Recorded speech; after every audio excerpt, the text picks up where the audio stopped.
Welcome to your May 19th, 2025 Intelligence Briefing. Today our topics include an update on the Palm Springs IVF clinic bombing, Israel's offensive against terrorism, updates on the New Orleans jail escape, and more.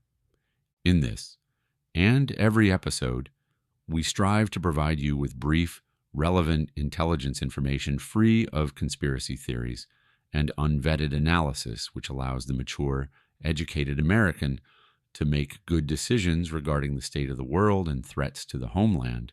This comes curated for you by an active supervisory rank law enforcement officer with extensive experience in critical incident management, tactical operations, and public order. I am also a former infantry non-commissioned officer, decorated in combat during OIF, and former U.S. government contract staff member who specialized in intelligence and low visibility, high threat security. I have significant formal education as well as practical experience in all phases of the intelligence cycle. Through these lenses, I endeavor to read between the lines for you, the consumer, to help you form your own well-informed outlook on the world. No currently classified information will be shared on this channel, ever, period. As always, we ask that if you are looking for a worthy organization to bless with your charitable giving, please consider the Third Option Foundation. This organization works quietly to support the men and women of the CIA's Special Activities Division and honor the fallen operators whose names most Americans will never know. You can give your tax-deductible donations at www.thirdoptionfoundation.org. In the town of 29 Palms, California, local and federal authorities continue to execute search warrants in furtherance of the investigation into the background, motivations, and potential accomplices of the deceased terrorist who carried out the SVB-IED attack against an IVF clinic in Palm Springs on Saturday. We should be very clear. The town of 29 Palms is a civilian community apart from the U.S. Marine Corps installation by the same name. There is absolutely no connection that we know of between the dead terrorist and the U.S. Marines. A senior FBI official called this attack the largest bombing scene we have seen in Southern California. Overhead images are pretty clear on this. It appears the vehicle was parked some distance from the building in a parking lot.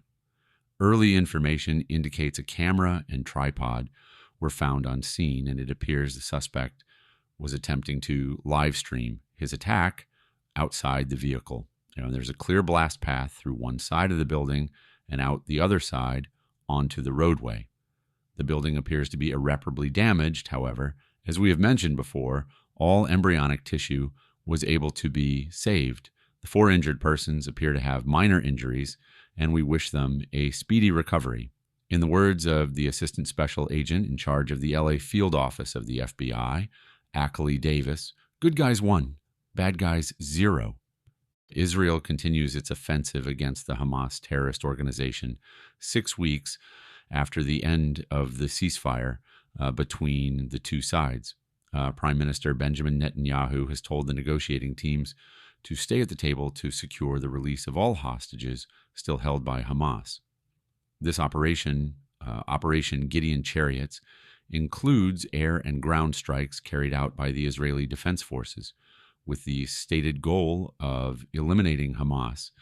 Also, Israel never ceases to impress me with their ability to give subtle yet aggressive names to their military and intelligence operations. We may as well get it out of the way early on in this life of this channel. I am very pro-Israel. I have friends and former colleagues within Israel and her defense and intelligence organizations.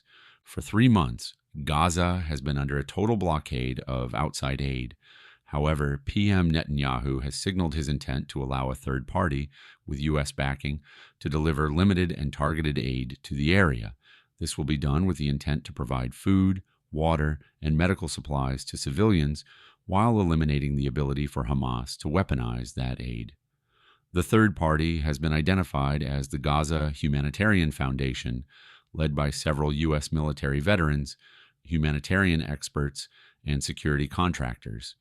No word yet if Tim Kennedy will be lending his unique ability to hijack any world event to promote himself to this organization.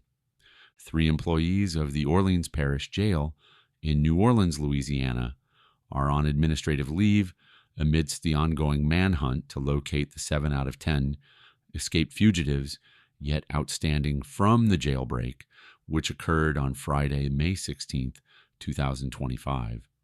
Video shows the inmates scaling a fence using blankets after breaking out of a hole behind a fixture in a cell.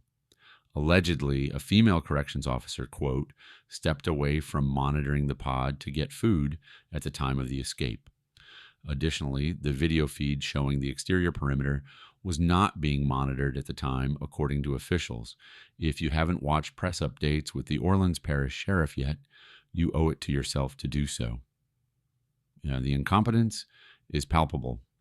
Unfortunately, this seems to be the norm in New Orleans after the clear lack of knowledge displayed by the city's police chief after the attack on Bourbon Street at the beginning of the year.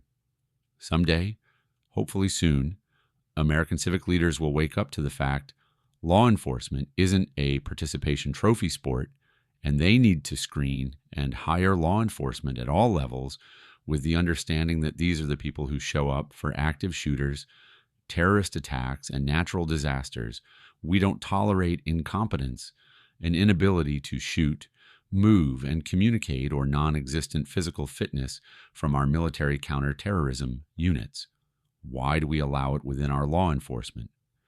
Protests continue around the country today, largely without much incident, in support of the impeachment or arrest of President Trump, the release of detained illegal immigrants, transgender rights, anti-Israel pro-Hamas groups, support for fired federal employees, and other causes.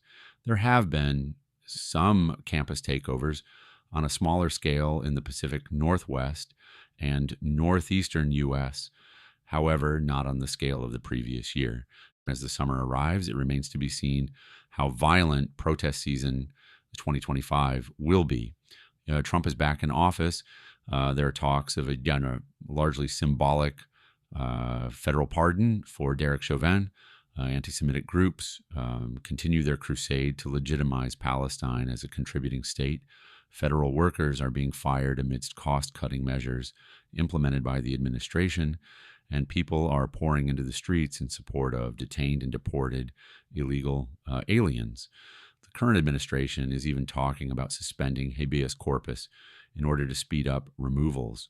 All of these combined have the potential to really make this protest season 1 to remember.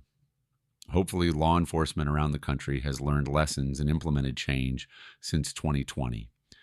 If you feel like you've gotten value from this information, please like, comment, share, and subscribe. Look for us on Spotify and YouTube. We ask that if you are looking for a worthy organization to bless with your charitable giving, please consider the Third Option Foundation.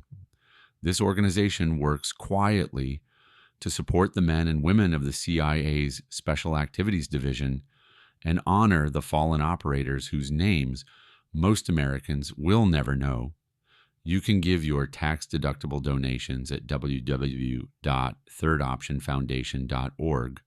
I hope you've learned something from today's update. As always, be well and be well informed.